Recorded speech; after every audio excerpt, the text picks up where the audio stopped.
حضرت ابراہیم کے دلائل کا جواب نمرود نہ دے سکا تو کہنے لگا کہ اس کو آگ میں ڈال دو. قوم گئی ہوئی تھی ساری, آپ نے بات سنی ہوئی ہے, میں نے صرف اشارہ دینا ہے, میلے پہ. تو حضرت سیدنا ابراہیم علیہ السلام نے سارے بت توڑ دیے, کلاڑا بڑے بت کی گردن پہ رکھا. واپس آئے, کہنے لگے بت کس نے توڑے ہیں؟ تو فرمایا اس سے پوچھ لو جس کی گردن پہ کلاڑا ہے. کہنے لگے یہ تو بول ہی نہیں سکتا. تو فرمانے لگے بڑے بیوقوف ہو, جو بولتا ہی نہیں, سنتا ہی نہیں, اپنا آپ نہیں بچا سکتا, اس کی پوجا کرتے ہو. کہنے لگے پکڑو, دلیلیں ختم ہو گئی, اس کو آگ میں ڈالو. بہت بڑی حویلی 45 فٹ مربع پہ مشتمل ایک حویلی بنائی گئی اور 45 فٹ اونچی. مختلف روایات, علامہ اسماعیل حقی کہتے ہیں کہ 3 مہینے تک نمرود نے کہا کہ اس کے اندر لکڑیاں ڈالو.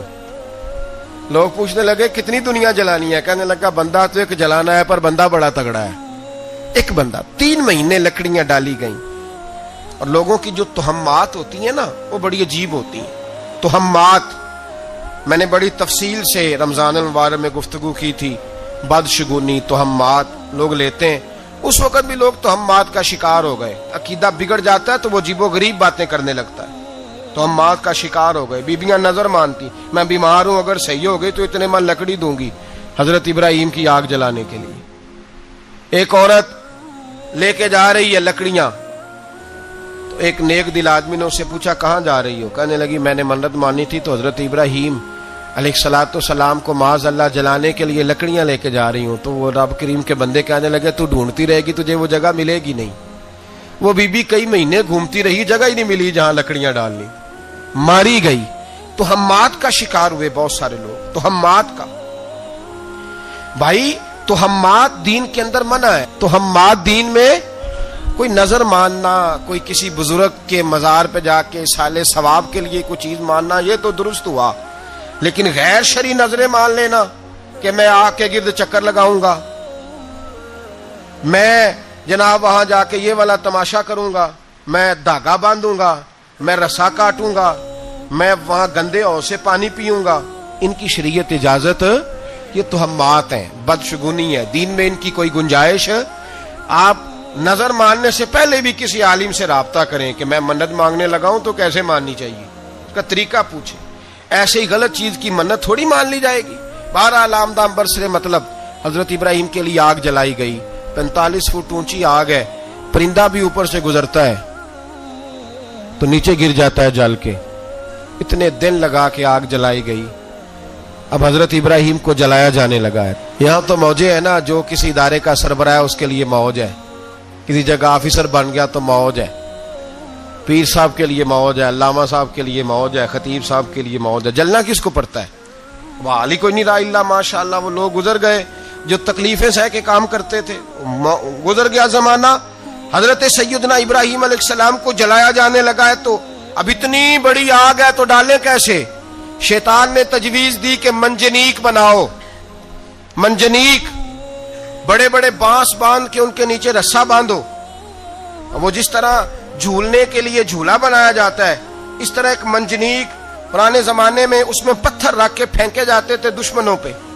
وہ منجنیق بنائی گئی کہ دور سے حضرت ابراہیم کو پھینکیں گے. ہاتھ حضرت ابراہیم کے باندھ دیے, پاؤں مبارک باندھ دیے, پوری زمین پہ ایک نام لینے والا خدا کا. اور اس کو آج رسیوں میں جکڑا ہوا ہے. جب پھینکا جانے لگا نا آگ میں, حوریں رونے لگی, فرشتے تڑپنے لگے, اے اللہ یہ کیا ہونے لگا ہے؟ ایک تیرا خلیل اور وہ بھی آگ میں. فرمایا جاؤ جا کے اس سے کہو اگر تمہاری مدد لیتا ہے تو اسے بچاؤ. ہوا کا فرشتہ آیا, کہا ابراہیم اگر تو کہے. او بھائی, ان چیزوں کو کہانی سمجھ کے نہ سنا کریں, یہ داستان نہیں, یہ وہ طریقے ہیں جو ہمارے رسول نے ہمیں اپنانے کا حکم ارشاد فرمایا ہے.